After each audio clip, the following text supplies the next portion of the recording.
Disunatkan tempat pembacaan Al-Quran itu bersih dan tenang, kerana pada tempat, pada suasana yang menyelubungi manusia itu ada kesan pada kerohanian dan juga kepada kesiapsiagaan seseorang. Baik, manusia dia terkesan dengan bi'ah, dengan suasana. Apabila suasana tempat yang dia membaca Al-Quran itu tenang, maka rohaninya dan akalnya turut akan bersama-samanya dalam pembacaan. Dia lebih khusyuk, dia lebih mudah untuk mencapai tadabbur. Tapi kalau tempat dia membaca Al-Quran itu bising ataupun kotor, maka ia menyukarkan seseorang untuk mencapai tadabbur Al-Quran. Baik, sebab itu dihukumkan sunat membaca Al-Quran di tempat yang bersih dan tempat yang tenang. وقال الإمام النووي ولهذا استحب جماعة من العلماء القراءة في المسجد لكونه جامعا للنظافة وشرف البقعة ومحصلا لفضيلة أخرى وهي الاعتكاف. Kata Imam Nawawi, dengan sebab ini sebahagian ulama, sekumpulan ulama telah menyatakan sunat membaca Al-Quran di masjid. Sebahagian ulama menyatakan sunat Al-Quran itu dibaca di masjid kerana ada beberapa kelebihan. Yang pertama, biasanya masjid tempat yang bersih, an-nazafah. Biasanya masjid memang tempat yang bersih, berbanding dengan rumah. Biasanya masjid dia ada pegawainya, ada siapnya. Jadi biasa masjid lebih bersih. Yang kedua, padanya kemuliaan tempat, syaraful buq'ah, kerana masjid adalah tempat yang mulia. Ahabbul biladi ila Allah masajiduha. Dalam hadis Nabi, bumi yang paling dicintai Allah adalah masjid. Jadi yang keduanya kerana kemuliaan tempat, dan yang ketiga wa muhassilan li fadilatin ukhra wa hiya al-i'tikaf, kerana masjid itu menghimpunkan kelebihan yang seterusnya, iaitu i'tikaf. Jadi orang mai baca Quran di masjid, satu, masjid tempat yang bersih. Yang kedua, masjid tempat yang mulia. Yang ketiga, masjid adalah tempat yang kita boleh mendapat pahala i'tikaf apabila kita meniatkan i'tikaf. Jadi orang yang mai di masjid, sebahagian ulama mengatakan bahawa pembacaan Al-Quran di masjid itu sunat. Di masjid. Jadi kalau dia buka Quran di masjid, satu, dia niat i'tikaf, dia dapat pahala i'tikaf. Yang kedua, dia dapat pahala yang dinyatakan ini, iaitu mendapat pahala membaca Quran di masjid, kerana masjid tempat yang bersih, tempat yang tenang. Yang kedua. Yang ketiga, pahala dia membaca Al-Quran itu sendiri, satu huruf 10 pahala. Jadi ada 3 perkara utama di sudut pahala. Pahala i'tikaf dapat, pahala yang kita sedang bincangkan tajuknya, iaitu baca Quran di tempat yang bersih, yang tenang, dia dapat pahala itu kerana sebahagian ulama menghukumkannya sunat. Dan yang ketiga, dia mendapat pahala bagi setiap huruf yang dia baca itu, satu huruf 10 pahala. Okey, jadi lebih baik baca Quran di masjid lah. Contohnya hari Jumaat sampai awal sikit, buka Al-Quran. Kalau boleh buka mushaf, tambah satu lagi pahala. Pasal melihat mushaf itu hukumnya adalah sunat. Ulama khilaf melihat mushaf di telefon. Saya lebih cenderung kepada pendapat yang mengatakan ia bukan mushaf. ia bukan mushaf. Ia naik Al-Quran, tapi ia tidak mendapat pahala mushaf. Buka mushaf kena yang daripada jilid ke jilid, daripada kulit ke kulit, itu mushaf. Apa yang dijilidkan, maksud dia Quran. Adapun baca di sini di handset, saya lebih cenderung kepada pendapat tidak mendapat pahala melihat mushaf. Tapi kalau buka Quran yang sebenar, itu ada pahala melihat mushaf, seperti mana pahala melihat wajah ayah ibu, pahala melihat wajah para alim ulama. Seperti itulah membuka mushaf. Baik, kita sambung. فَإِنَّهُ يَنْبَغِي لِكُلِّ جَالِسٍ فِي الْمَسْجِدِ أَنْ يَنْوِيَ الْإِعْتِكَافَ سَوَاءٌ كَثُرَ فِي جُلُوسِهِ أَمْ أَقَلَّ. Bahawa sesungguhnya dituntut bagi setiap orang yang duduk di dalam masjid untuk dia berniat i'tikaf, sama ada lama duduknya itu ataupun pendek duduknya itu. Sama ada masa dia duduk dalam masjid itu lama ataupun masa yang singkat, hanya beberapa minit sahaja duduk dalam masjid. Sambung. Wastahabba ba'du al-khulwata bittilawati hatta la yaqta'a alaihi ahadun at-tilawata. Dan disunatkan pula oleh sebahagian, yakni sebahagian ulama, bersunyi-sunyian ketika membaca Al-Quran. Al-khulwata bittilawah, baca Quran duduk di tempat yang sunyi seorang-seorang. Hatta la yaqta'a alaihi ahadun at-tilawata, sehingga tidak ada seorang pun yang dapat menghentikan pembacaan Al-Qurannya. Ini sunat.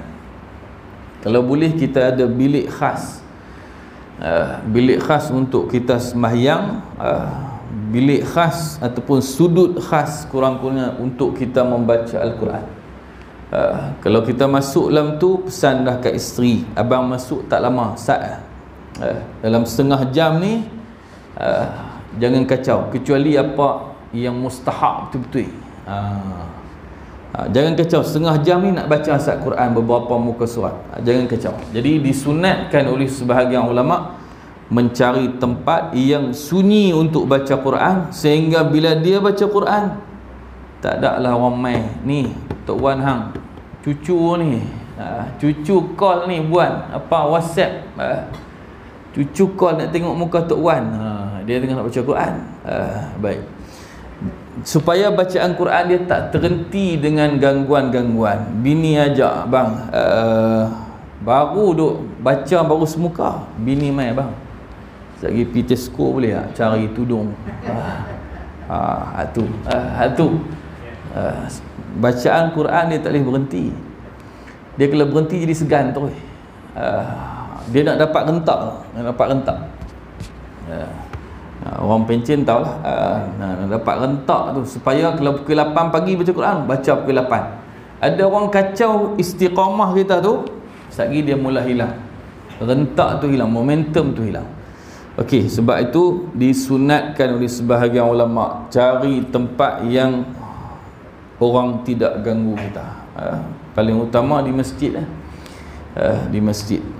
Subhanallah. Imam Abu Hanifah rahimahullah ta'ala, seperti yang saya pernah cerita, ada seorang lelaki masuk melihat seorang lelaki sedang bersembahyang dan mendengar bacaan orang yang sedang sembahyang itu, dia terpegun. Jadi dia berhenti di situ dengar, tapi dia belum mengenali siapa yang sembahyang itu. Disangkanya orang itu akan berhenti pada 1/3 Al-Quran. Ternyata tak, yang bersembahyang itu terus membaca sehingga setengah daripada Al-Quran. Maksudnya dia pun duduk lama, sehingga akhirnya orang itu menyempurnakan 30 rakaat dalam sembahyang. Rupa-rupanya yang berdiri sembahyang itu adalah Imam Abu Hanifah An-Nu'man, imam bagi mazhab Al-Hanafi, mazhab Hanafi. Subhanallah. Jadi pasal apa Imam Abu Hanifah pergi sembahyang di masjid? Ada keadaan tertentu, mereka akan berada di masjid, dan pembacaan Quran paling utama di dalam salat. Baca Quran paling utama dalam sembahyang. Baik, sambung. Wa qala Yahya ibnu Mu'adz, atau wa qala Yahya ibnu Mu'adz, berkata Yahya bin Mu'adz, ashtahi minad dunya syai'aini, baitan khalian wa mushafan jayyidal khatti aqra'u fihi al-Quran. Aku menginginkan daripada dunia dua perkara. Yang pertama, baitan khalian, rumah yang sunyi.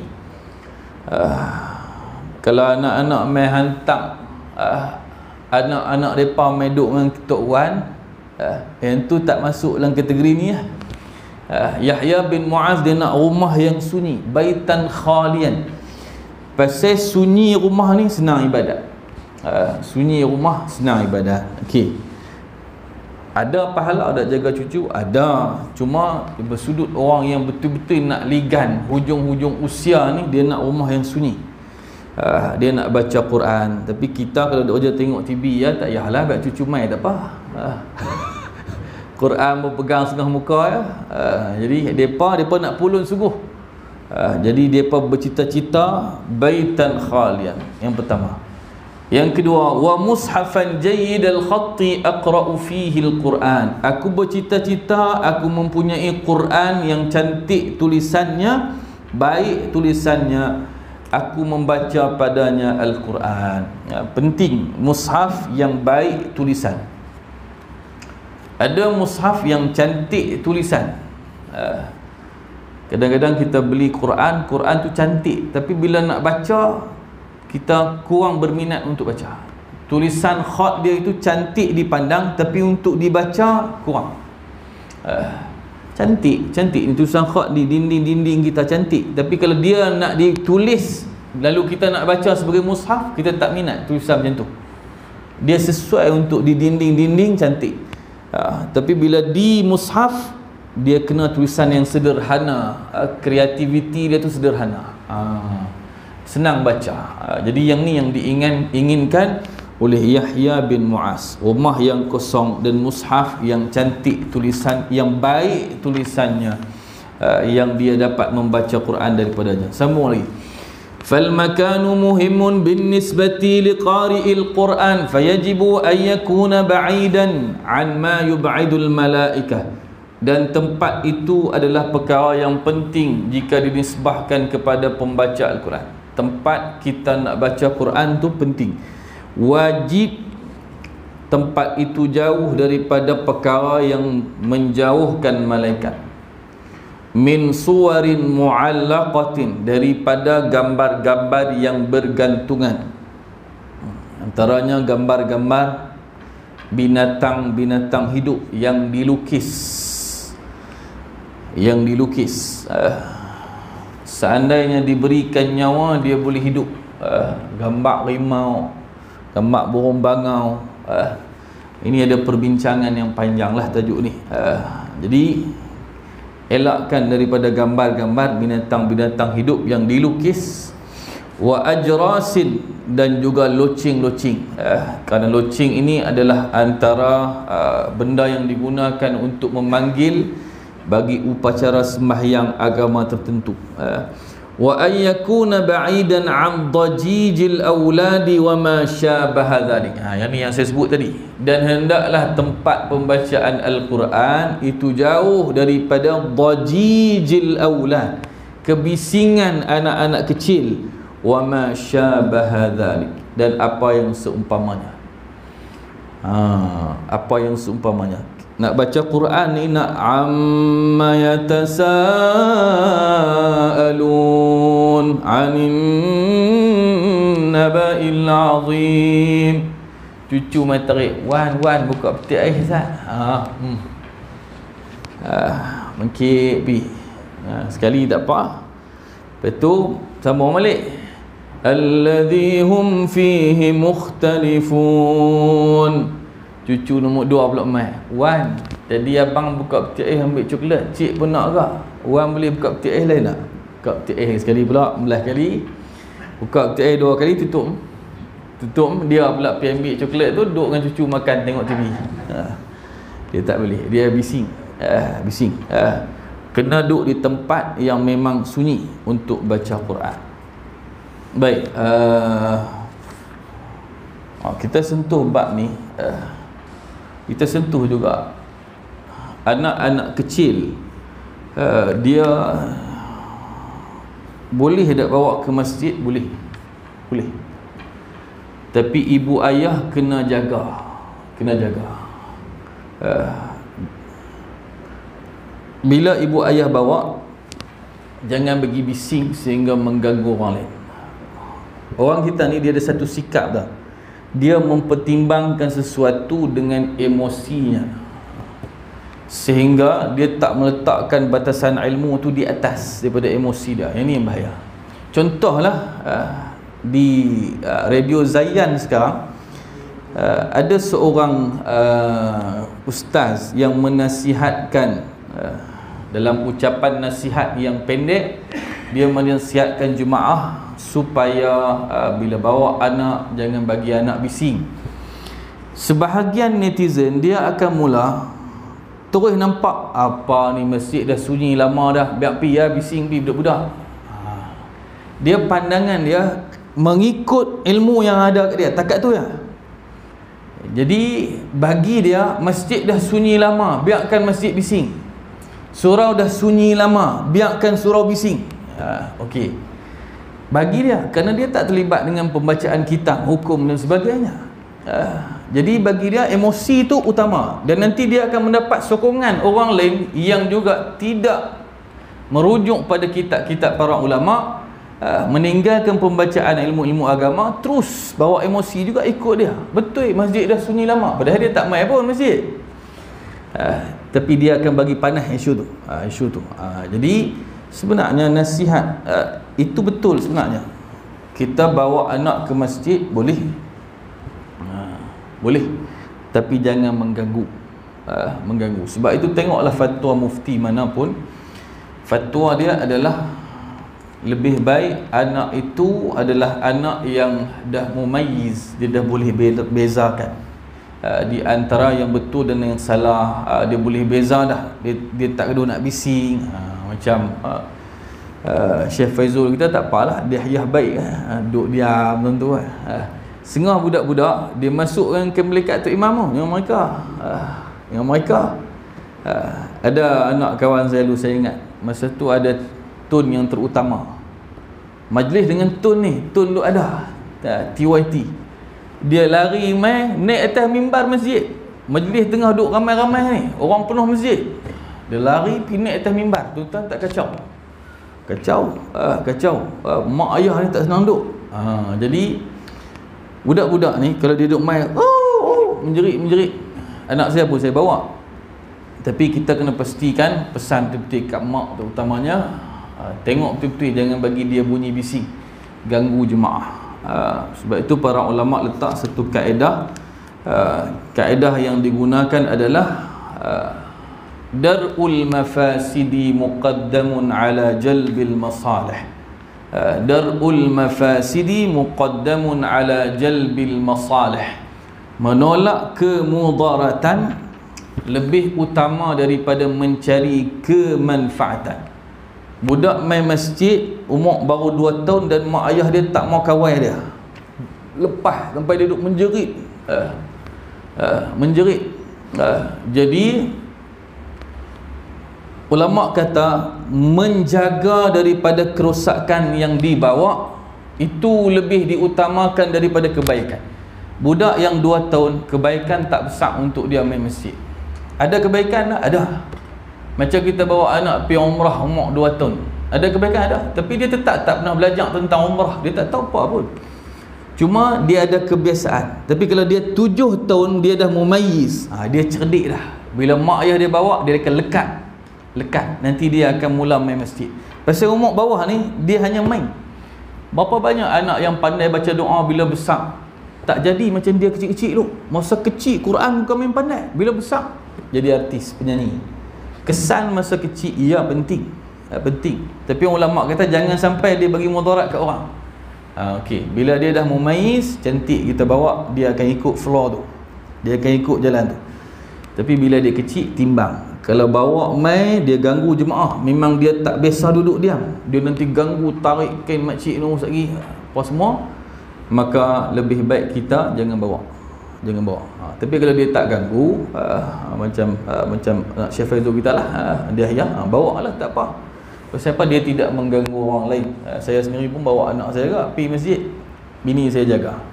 Kadang-kadang kita kuliah sampai pukul 9, dia semayang siap-siap isyak. Dia tak ikut jemaah dah, takut lagi anak tu mengganggu jemaah ketika kita semayang isyak. Jadi pastikan ibu ayah kena ambil peranan. Jangan terus menghukum pihak masjid apabila pihak masjid menegur anak-anak kita yang terlalu bising sehingga mengganggu. Saya sekali pernah saya pegang mikrofon tengah ramai-ramai tu, tarawih di Masjid Abdullah Fahim.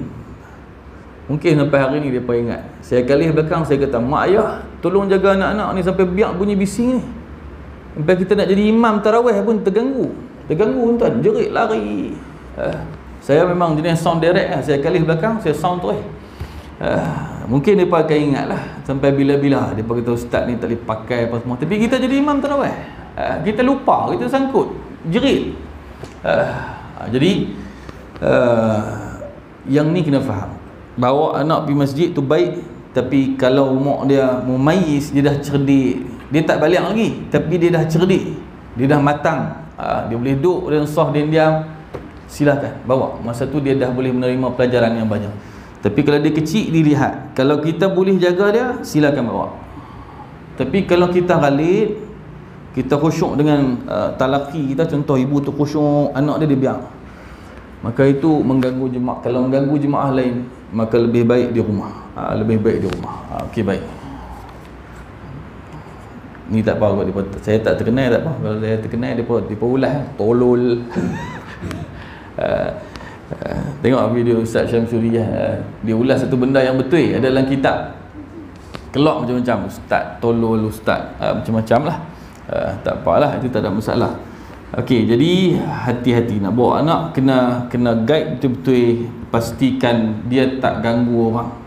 Kalau ganggu orang, darul mafasidi muqaddamun ala jalbil masalih, menarak kemudaratan yang dia boleh bawa, yakni bising ataupun sebagainya, ganggu orang semayang, itu lebih diutamakan daripada kebaikan yang dia boleh ambil ketika dia usia kecil ni. Okey, baik, sambung. Wa ammal qira'atu fi at-tariqi fal mukhtaru annaha jaizatun ghairu makruha. Masuk tajuk yang seterusnya, baca Quran di jalan. Maksudnya dia baca Quran di laluan orang lalu. Maka yang terpilih adalah annaha jaizatun ghairu makruha, bahawa ianya harus tidak makruh. Idza, syarat dia, idza lam yaltahi sahibuha, jika tidak melalaikan orang yang membaca Al-Quran itu. Fa iniltaha anha kurihat, jika melalaikan daripadanya maka dimakruhkan. Baik, kita duduk di stesen bas, tempat orang lalu lalang, kita pun baca Quran pelan-pelan. Buka handphone, buka mushaf kecil, Bismillahirrahmanirrahim, baca Quran. Ar-Rahman 'allamal Quran, khalaqal insan 'allamahul bayan. Orang lalu, mak Indul lalu pakai selok merah jambu, dia pun 'allamahul bayan. Kan Indul dengan Bangla dia suka pakai selok ajin warna lain sikit. Jadi mata kita pun duk dah jadi lalai. Ataupun bah yang keluar masuk tu melalaikan kita nak baca, jadi Quran tak dijadi tumpuan dah, maka ketika itu kurihat, dimakruhkan baca Quran. Dan tadi kalau kita tengok aurat orang ketika baca Quran, yang tu berlebih-lebih lagi lah. Hati-hati. Kita semayang, kadang-kadang kita semayang menghadap TV. Ada orang dia tak sempat dah, dia semayang tengok TV ya, Arsenal 6-0 dengan Sevilla, tengok TV ya. Jangan marah. Baik, jadi dia kali ikut TV. Sepatutnya masa semayang pergi duduk tang lain lah, tak payah duduk tempat tu. Satgi masa kita semayang, dia ada main iklan macam-macam.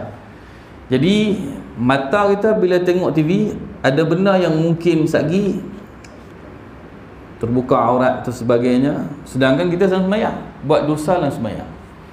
Yang tu yang kita cuba untuk elakkan, semayang depan TV dan sebagainya. Ambil sudut lain yang kita tak nampak TV tu, dengar gagah sikit, tapi kalau nampak ke depan, itu masalah. Okey, baik, balik kepada masalah ni balik, saya pinjau noh.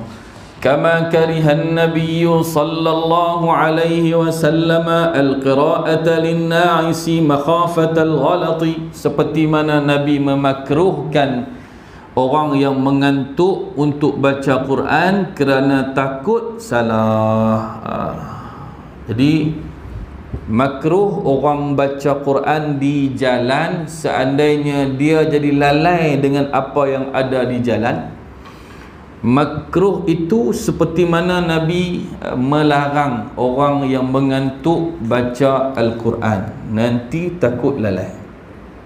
Warawa ibn Abi Dawud an Abi Darda'i radhiyallahu anhu annahu kana yaqra'u fi at-tariqi,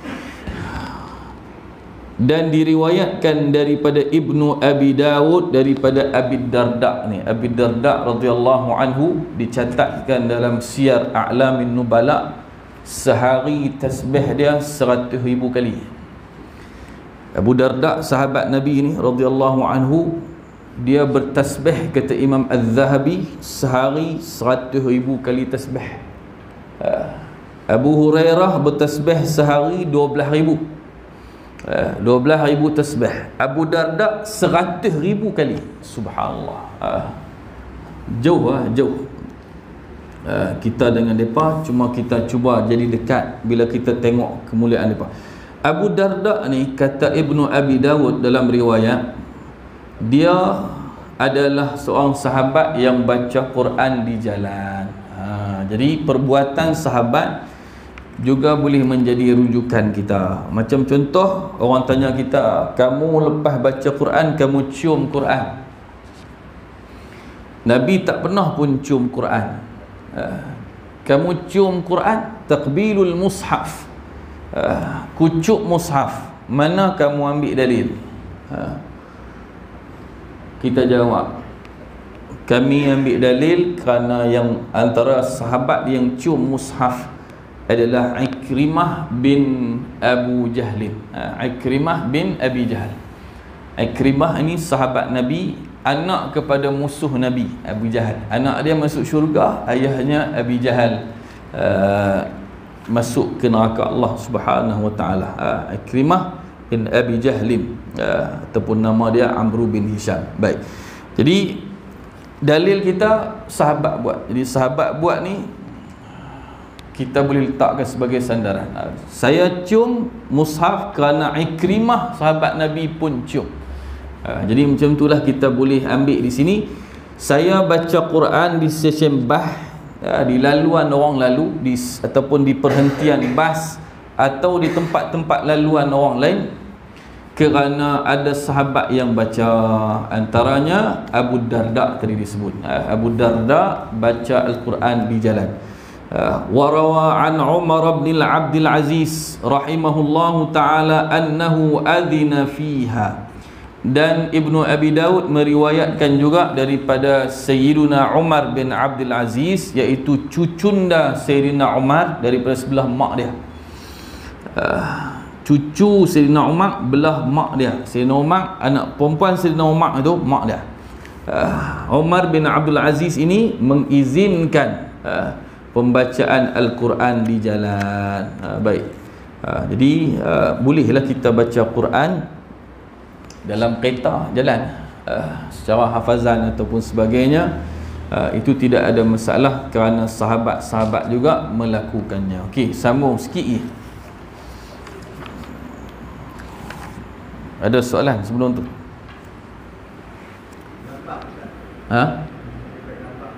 Okey.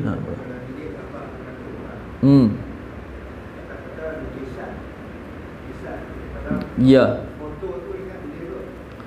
Okey, okey.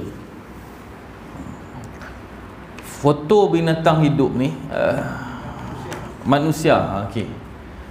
Dia ulama-ulama dunia antaranya Syekh Atiyah Saqar yang saya ingat mufti bukan mufti, ahli jawatan kuasa fatwa Mesir pada zamannya, mereka mengatakan bahawa lukisan tak sama dengan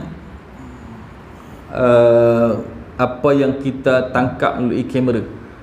Kamera ni dia hanya balikkan cahaya sahaja. Jadi kalau gambar saya tu memang dah wujud, jadi cuma dikamerakan sahaja. Adapun binatang yang dilukis, yang tu lain, atau makhluk hidup yang dilukis, itu masuk kategori larangan di sisi sebahagian ulama. Gitu Pak Ngano. Okey. Cuma bab foto keluarga tu dia ada perbincangan lain. Yang mana adalah lebih baik kalau dia tidak diketengahkan di khalayak umum. Buh dalam bilik kan, itu lebih baiklah. Itu lebih baik kerana mungkin di sana ada penutupan aurat yang tak sempurna, atau mungkin di sana takut gambar itu bila dilihat oleh mereka yang berniat tidak baik, maka ain itu sampai pada dia, dan beberapa lagi lah sebab-sebab utama.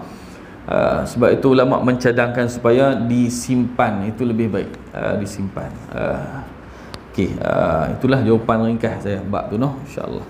Okey, seterusnya kita sambung. Wa yustahabbu an takuna tayyiban nafsi mutakhallisan min al-umuri allati tunafil khusyu'. Kita dah faham beberapa perkara. Yang pertama, sunat baca Quran di tempat yang sunyi, tempat yang bersih. Yang kedua, kita faham juga bahawa sunat baca Al-Quran, bahkan wajib membaca Al-Quran di tempat yang jauh daripada perkara yang mengusir malaikat, perkara yang malaikat jadi jauh dengan sebab itu. Jangan baca Quran di situ, baca Quran di tempat lain.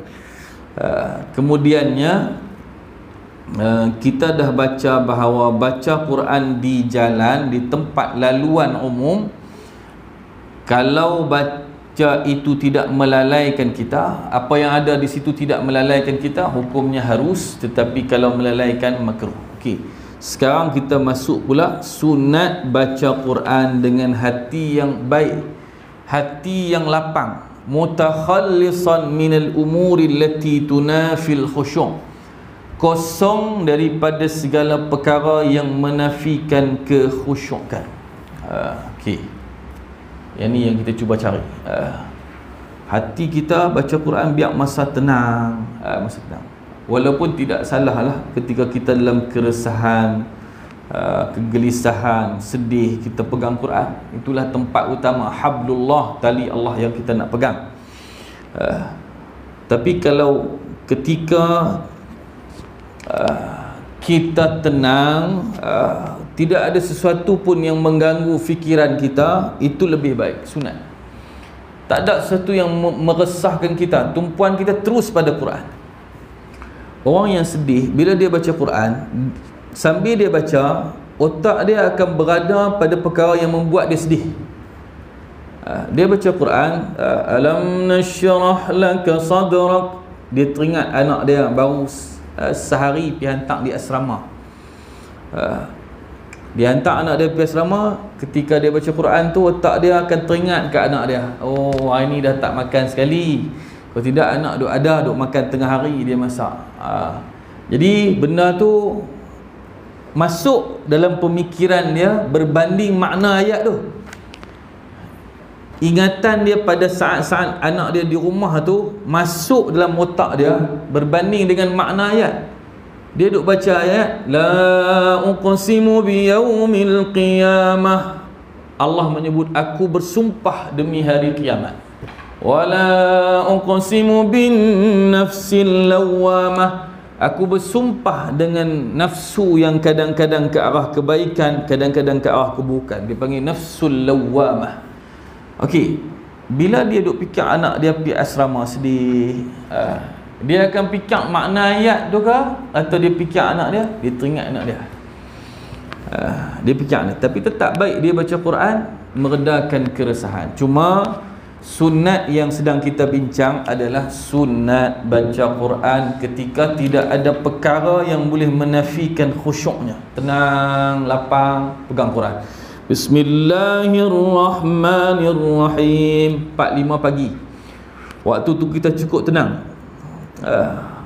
Segala keresahan kita, sedih kita biasanya dah terubat dengan tidur.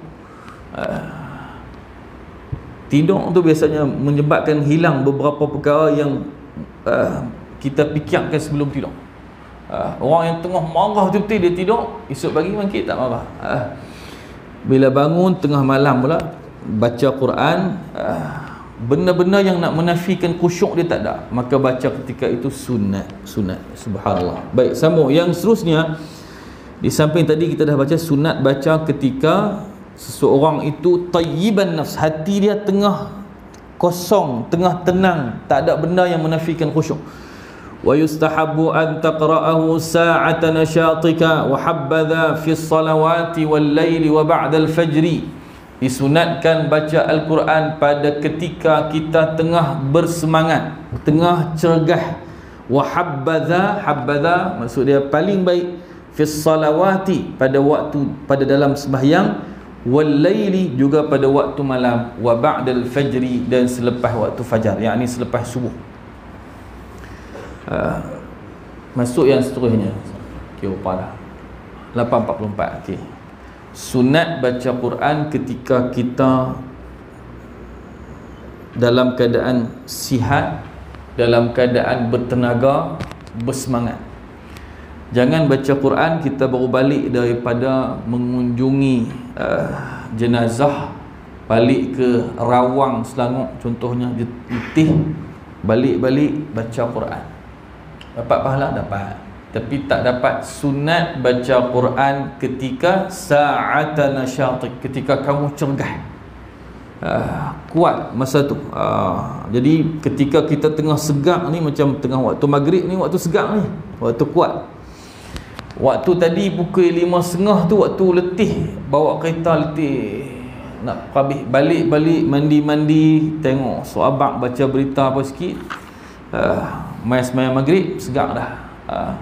Jadi baca Quran saat pergi balik rumah ke, masa tu tengah segak, itu adalah waktu yang paling baik.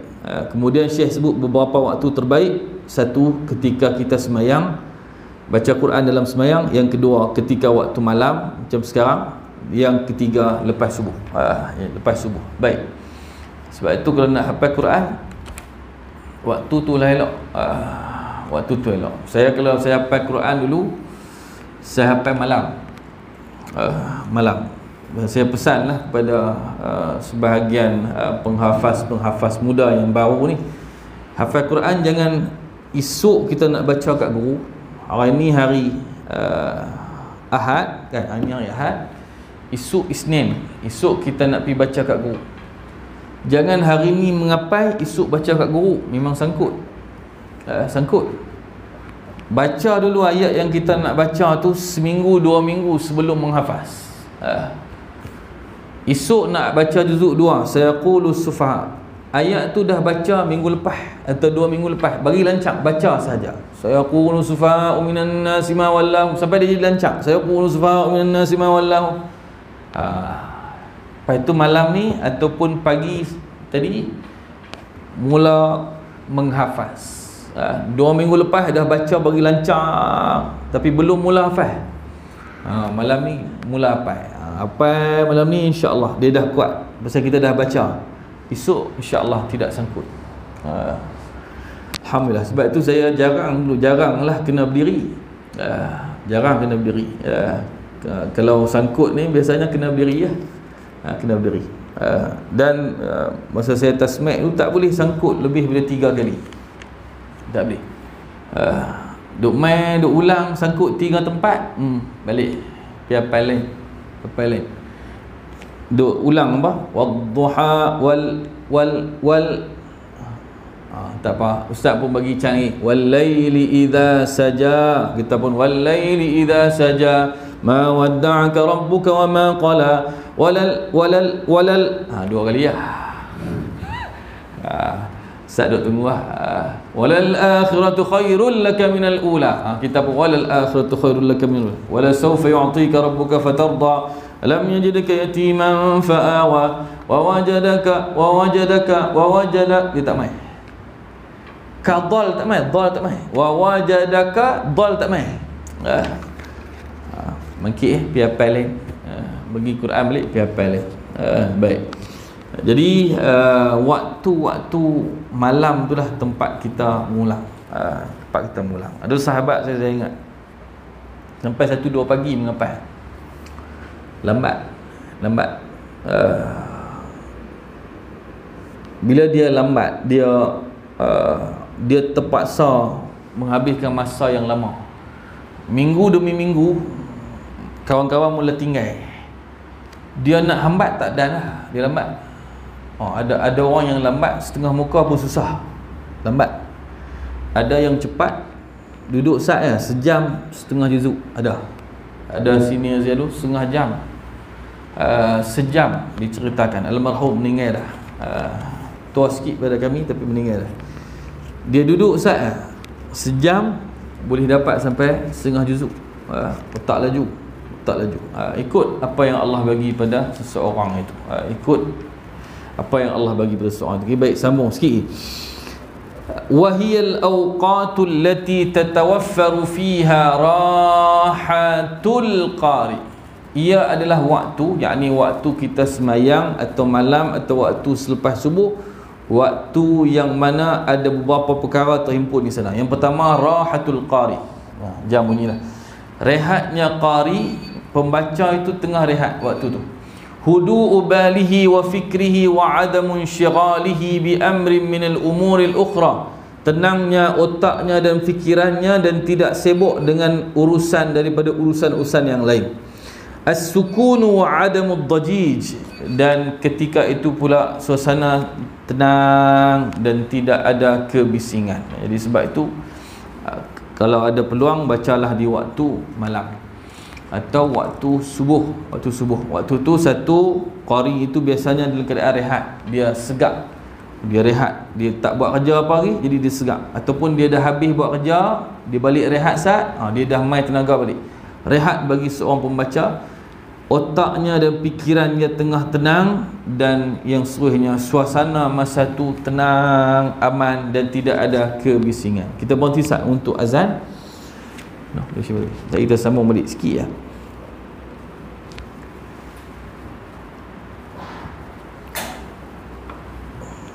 Allahumma salli ala sayyidina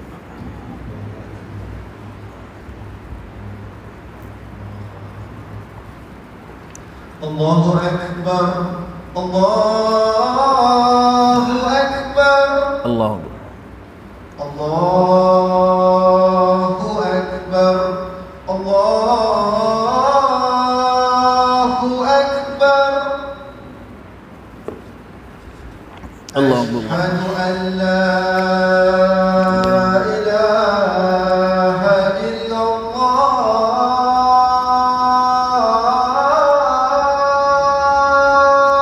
Asyhadu an la ilaha illallah. Asyhadu an la ilaha illallah. Asyhadu an la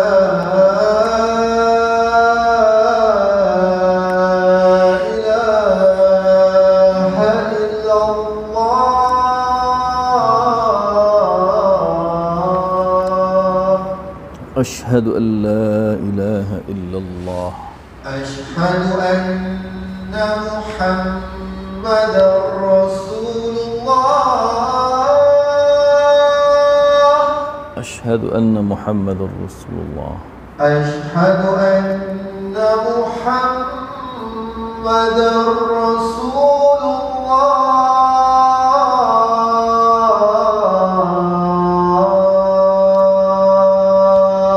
Asyhadu an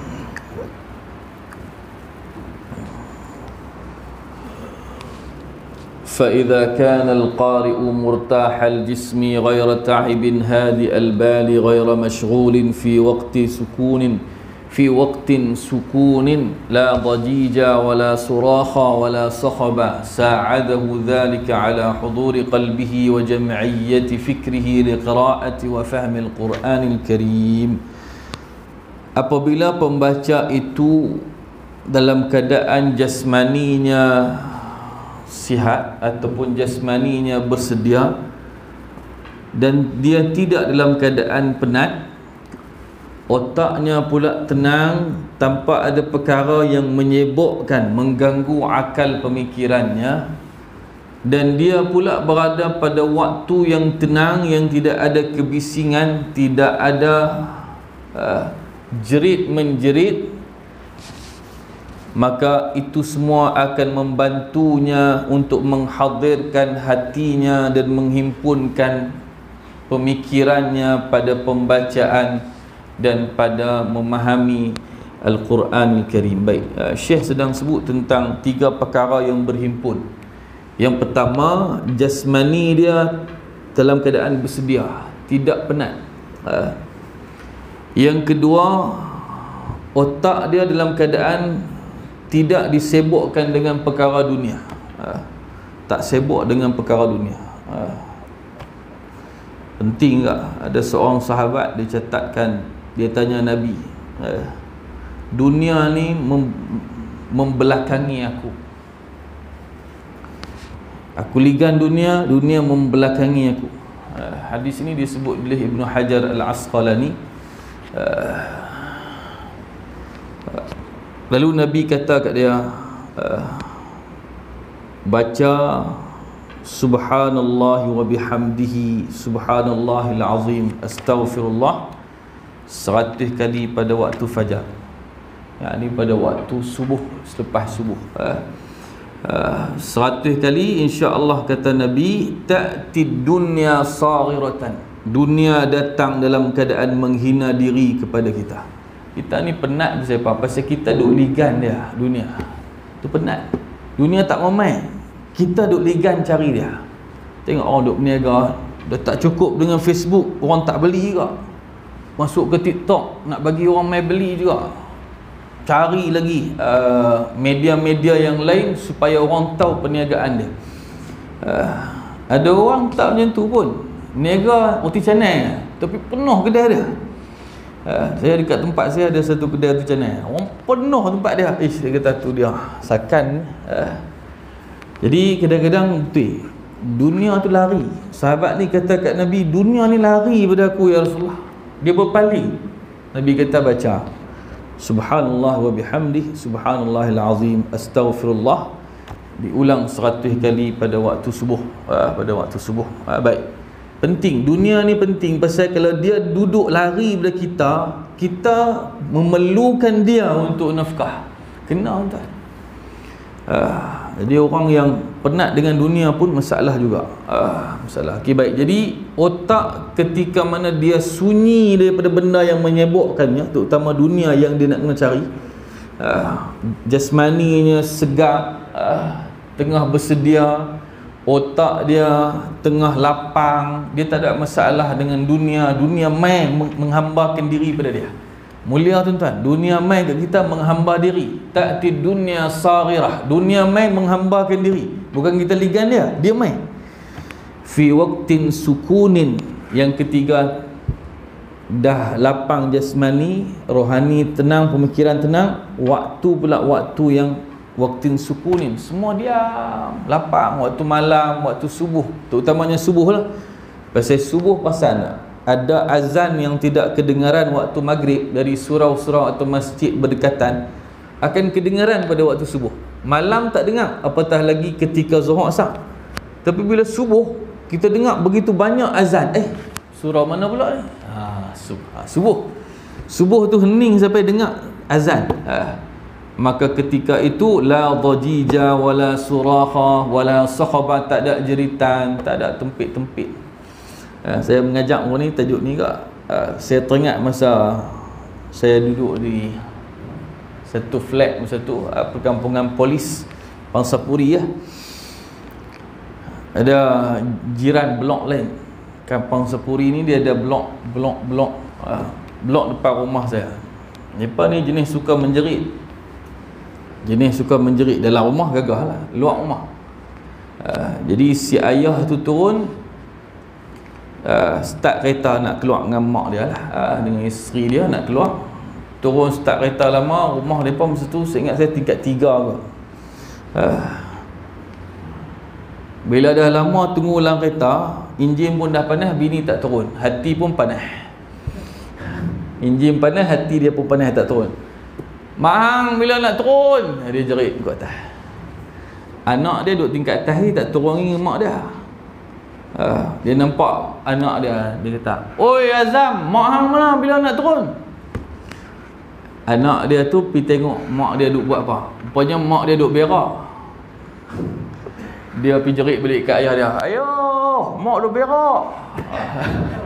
Yang kami dengar keras perut. Jadi hati-hati lah, jangan jadi orang yang suka sahabah ni. Sahab ni maksudnya jeritan lah, macam orang yang di pasar malam, temenung, 14 ringgit sekilo, 14 ringgit, mai. Nabi laisa bisakhabin, Nabi bukan jenis orang macam tu. Orang berniaga tu tak salah, tapi nak abad Rasulullah, dia bukan jenis jerit-jerit itu. Dia tak erti benda jerit-jerit begitu. Baik, jadi waktu malam subuh tu waktu yang tak ada jeritan, tak ada kebisingan, semua tu membantu, kata Syekh, untuk dia hadirkan hatinya, fikirannya terimpun untuk baca Al-Quran dan memahami Al-Quranul Karim.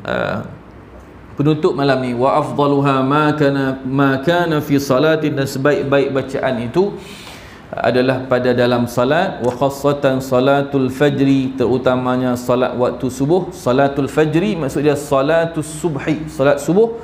Qala ta'ala, wa qur'anal fajr, inna qur'anal fajri kana mashhuda. Dan Quran pada waktu fajar, sesungguhnya Quran pada waktu fajar itu disaksikan. Wal muradu bi Qur'anil fajr, dan yang dikehendaki dengan Quran pada waktu fajar adalah salatul fajri, adalah baca Al-Quran pada waktu fajar. Nanti saya akan huraikan lagi, cuma saya nak terang hak ni apa habis dah tak. Seafdal bacaan Al-Quran adalah dalam salat, dan seafdal salat yang dibaca padanya Al-Quran adalah salat fajar, yakni salat subuh. Pasal apa? Allah menyebut dalam Al-Quran, diambil keratan ayat tu, wa qur'anal fajr, dan Quran pada waktu fajar, inna qur'anal fajri kana mashhuda, sesungguhnya Quran di waktu fajar itu disaksikan. Yang dimaksudkan dengan Quran adalah salat. Okey, baik, macam ni. Bila kita semayang subuh, pasal apa semayang subuh Nabi akan baca panjang, tidak seperti solat lain. Isyak panjang enggak, tapi subuh lagi disunatkan panjang. Kerana solat waktu subuh disaksikan oleh siapa? Oleh malaikat yang bergilir. Di sana ada hadis sahih Bukhari, malaikat dia akan bertukar giliran pada waktu subuh dan juga waktu asar. Malaikat akan mai bersama para jemaah yang mai berhimpun di Masjid Surau ni. Dia nak tukar shift. Ada malaikat yang mana dia turun waktu asar, duduk jaga hamba itu, dan dia turun ketika jemaah asar sedang berlangsung. Bersama-sama malaikat tu jadi saksi jemaah-jemaah ni semayang asar. Dia balik bila habis giliran dia, bila mai subuh, dia akan duduk bersama jemaah yang semayang subuh. Jadi bacaan pada waktu asar pun disaksikan, cuma bacaan asar perlahan. Kita tak baca kuat dalam salat asar. Bacaan pada waktu subuh kita baca kuat, malaikat jadi saksi juga. Asar, subuh itu malaikat berhimpun, bertukar giliran. Ada yang baru sampai, ada yang baru dah nak balik ke langit. Itu disebut dalam hadis sahih. Nanti kita akan sambung nanti pada pertemuan akan datang. Hadis itu dalam Sahih Bukhari. Baik, cuma saya nak abang, malaikat yang jadi saksi bacaan Quran waktu subuh. Jadi sebenarnya bila Allah sebut inna Qur'anal fajri kana mashhuda, sesungguhnya Quran pada waktu fajar itu disaksikan, maksudnya adalah solat fajar itu malaikat saksikan. Cuma pasal apa dia ambil Quran? Pasal apa tak ambil rukuk pada waktu fajar? Inna ruku'al fajri kana mashhuda, sesungguhnya rukuk di waktu fajar itu disaksikan. Malaikat tengok, ya, malaikat ada pada bersama jemaah solat subuh itu, solat fajar. Mengapa tak ambil inna sujudal fajri kana mashhuda, sesungguhnya sujud pada waktu fajar, yakni pada waktu subuh itu disaksikan, atau yang sebagainya. Kerana bacaan Al-Quran antara seafdal rukun, terutamanya Fatihahnya lah, Fatihahnya rukun, rukun sembahyang. Jadi Allah nak sampaikan bahawa pembacaan Al-Quran pada waktu subuh itu sangat istimewa, dia disaksikan oleh malaikat, sehingga Allah tak sebut sesungguhnya sembahyang subuh itu disaksikan, tetapi Allah sebut satu bahagian daripada solat subuh, iaitu pembacaan Quran dalam sembahyang subuh. Sesungguhnya Quran pada waktu subuh itu disaksikan. Macam Nabi sebut apa? Al-Hajju Arafah, haji itu Arafah. Nak abang kata besarnya wukuf di Arafah, sehingga Nabi menyamakan seluruh haji itu hanya Arafah. Al-Hajju Arafah, haji itu Arafah. Haji mana Arafah saja, semua benda kena buat. Cuma Nabi nak abang besarnya Arafah. Macam itulah juga bila Allah sebut sesungguhnya Quran di waktu fajar, di waktu subuh itu disaksikan. Allah nak abang sembahyang subuh tu semua disaksikan, cuma salah satu yang besar dalam sembahyang subuh adalah pembacaan Al-Quran. Okey, jadi faham? Faham? Kalau tak faham pun fahamlah, insya-Allah. Faham insya-Allah. Yang pentingnya ambil di situ Quran paling elok baca dalam sembahyang, dan yang paling elok daripada segala sembahyang adalah pembacaan Al-Quran pada salat subuh. Sebab itu Tok Imam esok bersedia lam yakunin dan yang lebih panjang. Esok jangan duk apa inna anzalna, panjang sikit. Subuh bagi panjang. Baqarah janganlah, Baqarah tinggal kita seorang yang sekut lagi. Baqarah 2 jam lebih orang pergi kerja habis. Okey, baik, insya-Allah. Pasal sembahyang dengan bacaan waktu subuh, itulah bacaan Quran yang paling istimewa, bacaan dalam solat fardu subuh. Tak habis lagi, nanti kita akan sambung perbincangan tentang apa yang disebutkan tadi. Saya minta maaf apa yang terkurang. Di sana terlemah kurang saya. Wabillahi taufiq wal hidayah. Wassalamualaikum warahmatullahi wabarakatuh. Bismillahirrahmanirrahim. Alhamdulillahirabbil alamin.